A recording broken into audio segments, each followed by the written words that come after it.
job creation is our goal. And we know how important that is to the local community here. You actually hit on the head, I think.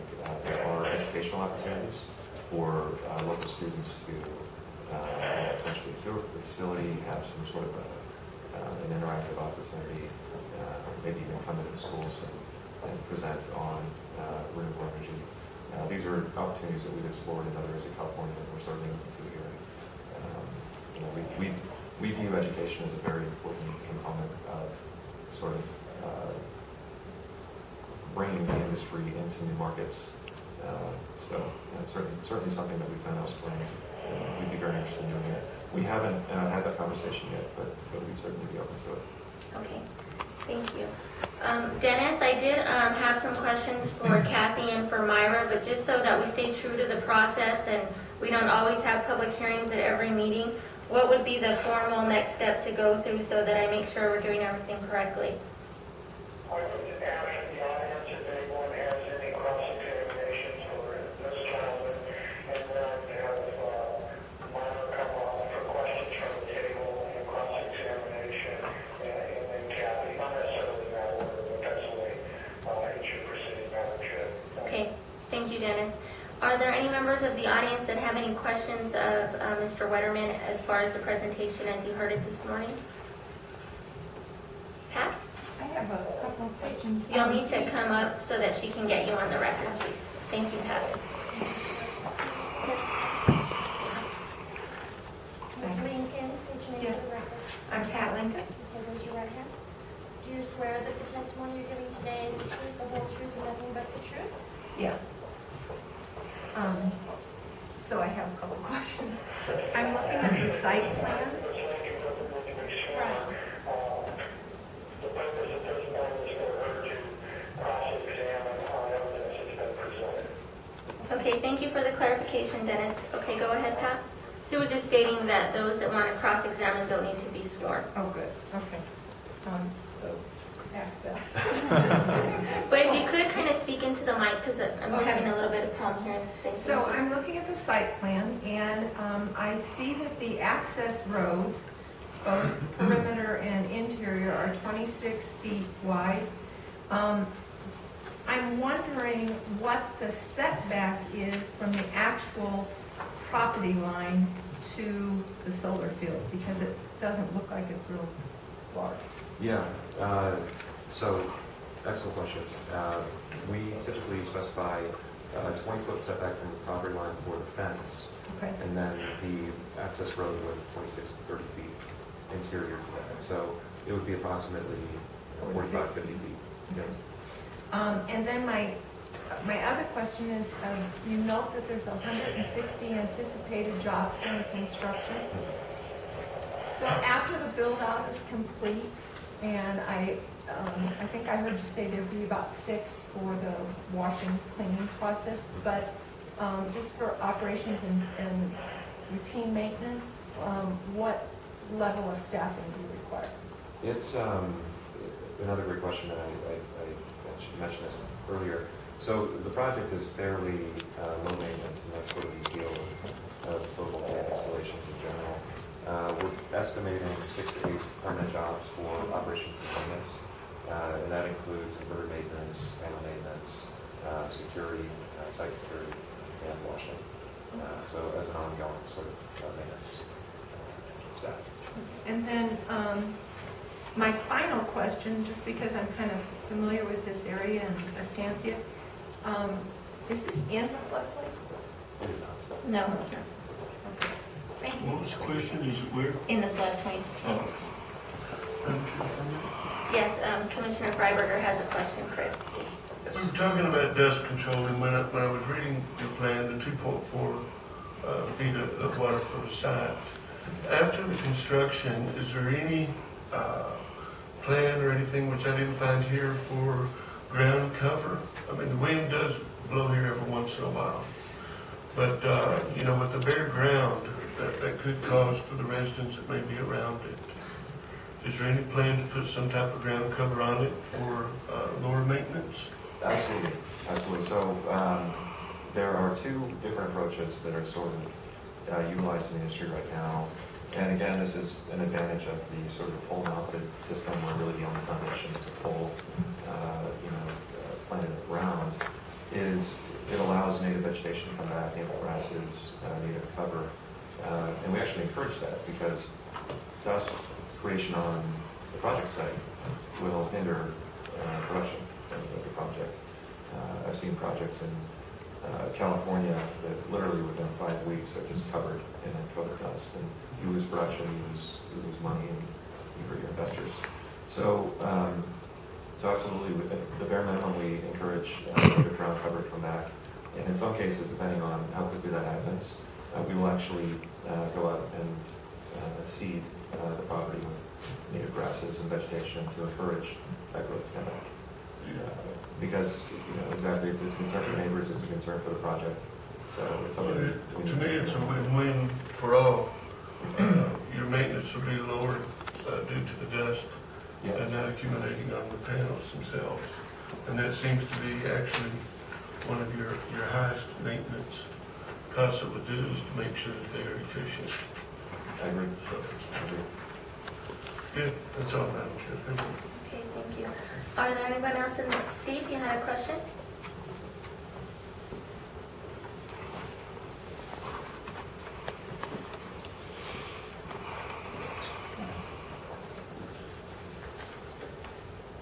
My name is Steve Getchell, Planning and Zoning Coordinator. We had brought this up with Pat's question, whether this is in the floodplain or not. It's not within the special flood hazard zone, but this watershed directly affects the special flood hazard zone on the north side of the Stanship and the courthouse system. The impervious surfaces here, I brought this up at the planning and zoning meeting. I wanted to see something on the grading and drainage about stormwater retention because of the change to the hydraulic conditions of the stormwater runoff. And I was just wondering, when can we expect to see those grading and drainage drawings? Thank you for bringing up this great question. My understanding is that will be a part of the final approval from the state that drainage and grading plan will be required along with the dust control traffic study and all of those studies. We'll be initiating that process immediately upon approval here for the commission. So I would estimate in the next few months we'll be conducting those and kind of ironing that out. But we don't have it now. I know you don't have it. Yeah. But I just want to make sure that we get copies of those for the county. Absolutely. Absolutely. In your file. Yeah. Thank you, Steve. That's certainly a good point, and I did see that in the packet as well. And if an approval were to come forth from this commission, I'm certainly sure that we could make that contingent upon those documents being provided to the county. Thank you, Madam. You're welcome. Is there any other questions from the audience? Okay.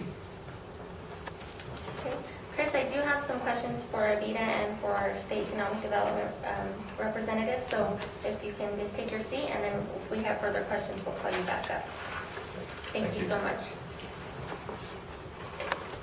Myra, you guys can come up together. Okay. So you guys work hand in hand.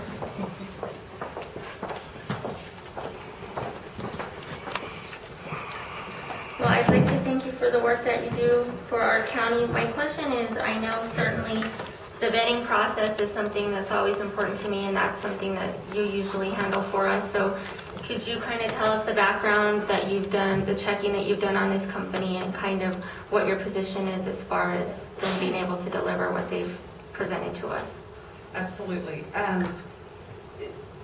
In the renewable, I have to preface this by kind of making a broad statement. In the renewable energy, in this particular case, in economic development, it happens backwards. And the reason for that is because of PPAs, purchase power agreements, and transmission agreements. The state of New Mexico has a certain RPS, a renewable portfolio standard. In this case of Silverado, they responded to an RFP that P&M put out. P&M has to meet their certain obligations for solar. There's wind, solar, and biomass. When they put the RFP out, what happens is our office, the Avita office, was infiltrated with all of these solar developers looking for property. And they always look for property that is around connection points, such as this particular one, and the transmission lines in the solar. Wind is a little bit more difficult because they have to actually be where the wind is. We have sun everywhere. When they did this, P&M received so many bids that in my visiting with P&M's economic developer, they had to postpone the decision. So once a decision's made and they get further along their process, then the developers force them to do their due diligence locally because they cannot get a final PPA or transmission agreement unless those entities fill. Now, it can be an entity with P&M that's going to purchase the power. It could be California Sun Edison to get whoever's buying the power. They want to know that the county and the local community, everything's been done there locally first, because there's cost associated. There's environmental impacts. So these guys don't necessarily want to go through that process and spend so much money if they're not going to get the local due diligence first. So I want to explain why because you guys are so right in asking, where's the PPA, where's the TA, where's the environmental impact, where's the flood study? None of the state or federal agencies or the purchase power agreement person or transmission agreement person that's going to lease that, they want to make sure this is a project locally that is supported. So having said that, what we do is about the only thing we can do is go back and through the state we can, there's several options. In this particular case, they're a new company, but they are, the joint venture is through Martifer, who is a reputable solar company in the industry. You can say Martifer, everybody else knows who they are.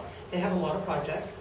They are a California-based company, and they have brought in joint ventures. So the best we can do is go and make sure that the mother company, the money, is there, and that it's not a company that's just coming in and speculating, tying up land in the case that someday somebody wants to buy that contract out, and in the meantime, the landowner got no benefit. He just got tied up for 10 or 15 years. So our job, what we try to do is make sure it's a legitimate developer and that they really are going to do something with this land and build this project before we even bring them to you. In this particular case, what we did is we went back, we checked, we made sure the company, the sister company where the money is doesn't have any tax problems, the things that we can do without it costing us a lot of money to do. Then we get the state involved. The state does the due diligence they can do. In the process of doing the impact analysis, obviously, if there's local or state taxes that are due, or if the land taxes weren't paid, or if the company's filed bankruptcy, those kind of things will come out in a DMV report that would happen through the impact analysis. But the biggest thing that I do is I go on the P&M grid, because all of our transmission is either through Tri-State or P&M. If the developer does not have an application on the grid, if they don't have an application in, then they're probably not serious, because that's the first step. You got to get somebody to let you connect into those transmission lines. That costs money. That costs a lot of money for that application process. A lot of engineering drawings have to be done.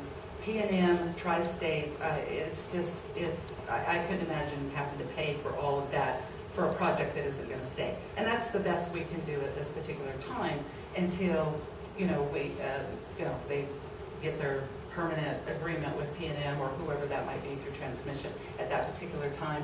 Then, of course, Kathy doing the economic analysis impact report, the incentive analysis impact report will it brings a lot of, just like with Iberdrola when we did them.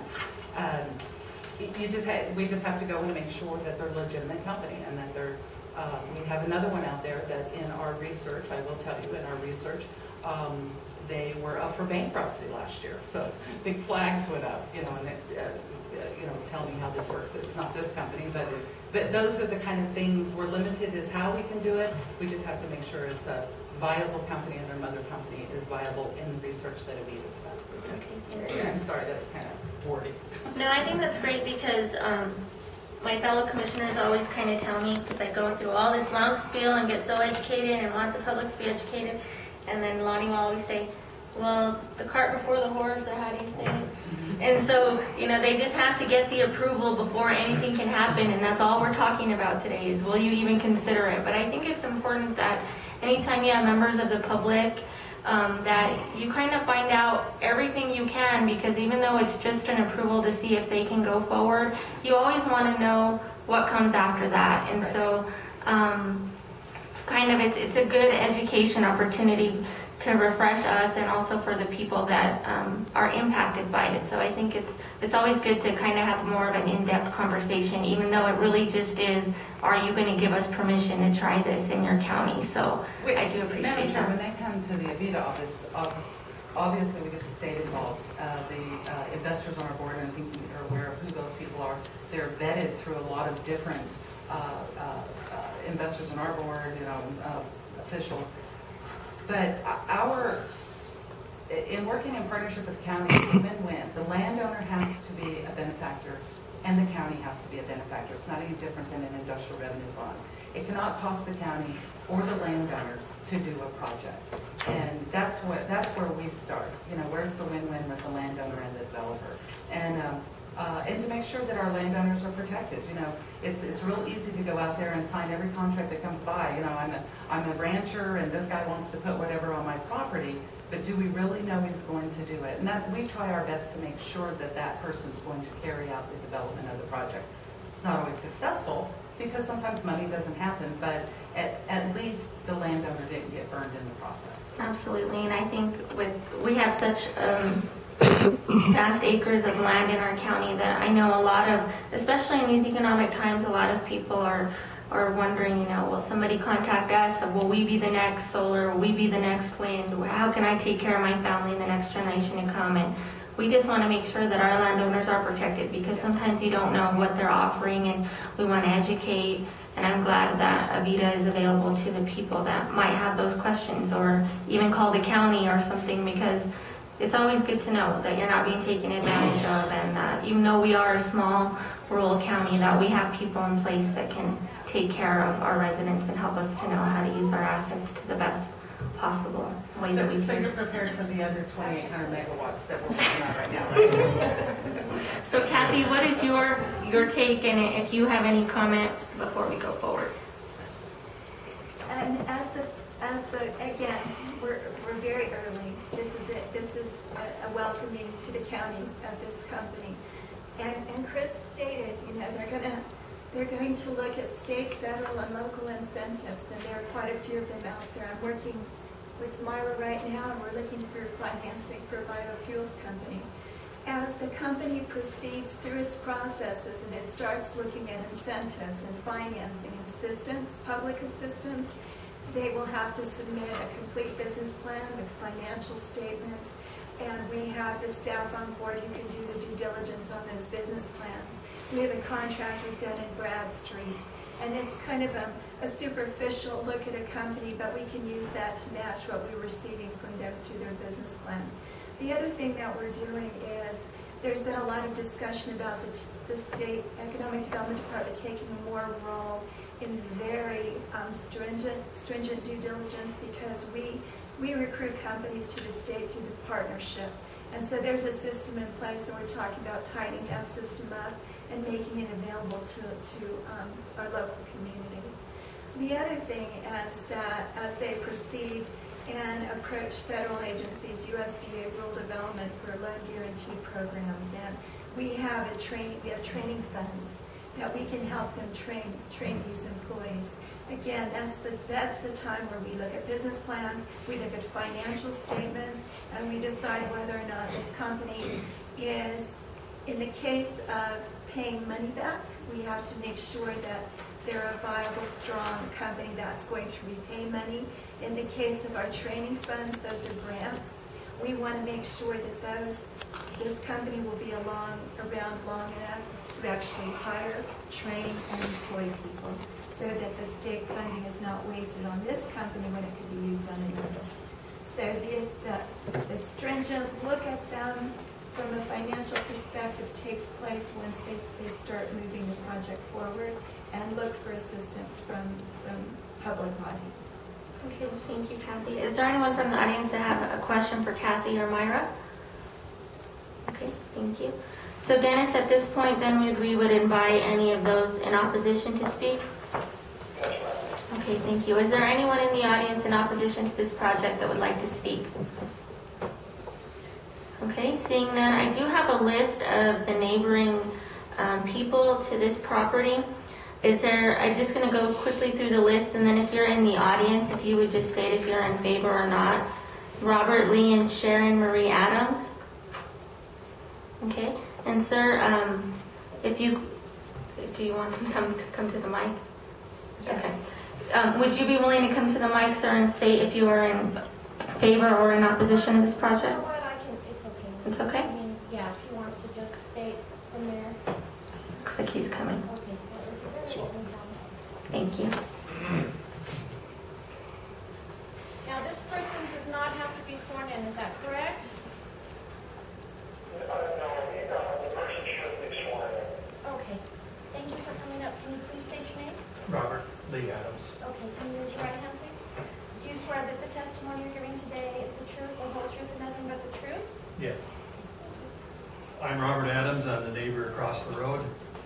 And I'm not in opposition to the project. I'm for solar. If anything the county was going to look at, I would look at on the sale of the property, if the property is sold, where do the water rights go? That's my only question. Okay.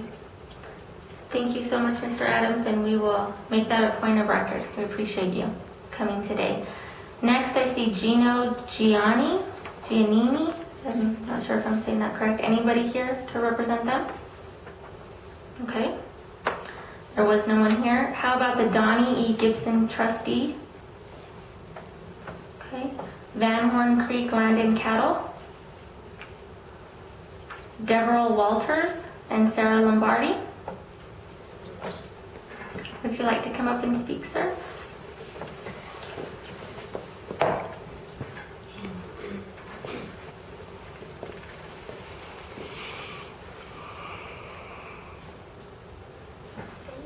Can you please state your name for the record? My name is Deverell Walters. Okay. Do you swear that the testimony you're about to give is the truth, the whole truth, and nothing but the truth? Yes.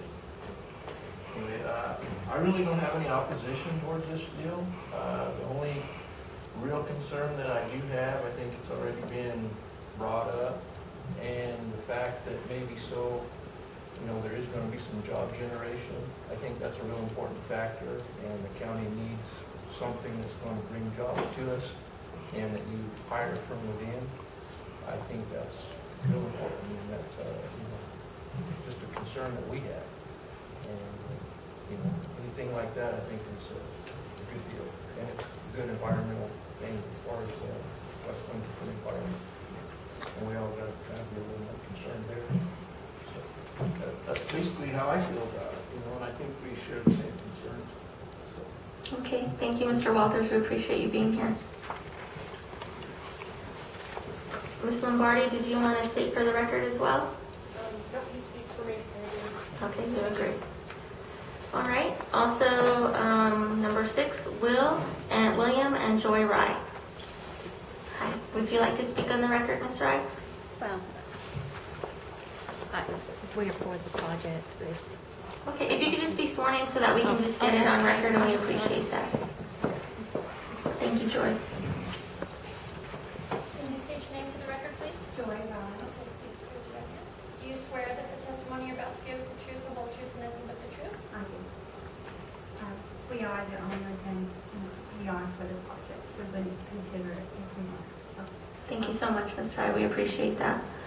Steve, has there been any letters sent in opposition on the other landowners involved? No, there hasn't. I mean adjacent landowners? Okay, thank you. All right, so it looks like everyone that wanted the opportunity to speak has been given the opportunity. Is there anything else that you'd like to add, Chris? Okay, well, thank you very much. That will conclude our public hearing today.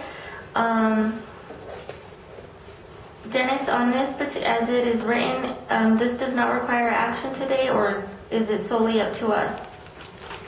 That's up to the commission. You can take time to deliberate. You can deliberate in closed session if you wish. And this will be a matter that whatever decision the commission renders will prepare findings of fact and conclusions of law for it. Okay, thank you, Dennis. Well, then at this time, in order not to prolong the project, I'd like to go into executive session and see if we're prepared with a decision today or if the commission would like to deliberate. So I will now ask for a motion to enter into executive session. So moved. Is there a second?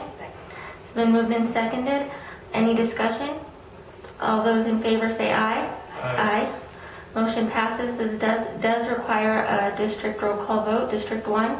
Yes. District 2? Yes. District 3? Yes, we are now in executive session and we'll be out in about 5 minutes. Madam Chairman, Yes, sir. I think what I will do is I will hang up, and if you have legal questions while you're in executive session, please call me back. Okay. And then when the meeting resumes, if there's anything we can get back on the line, I'd appreciate it. Absolutely. We're going to step into the side office, so that's fine.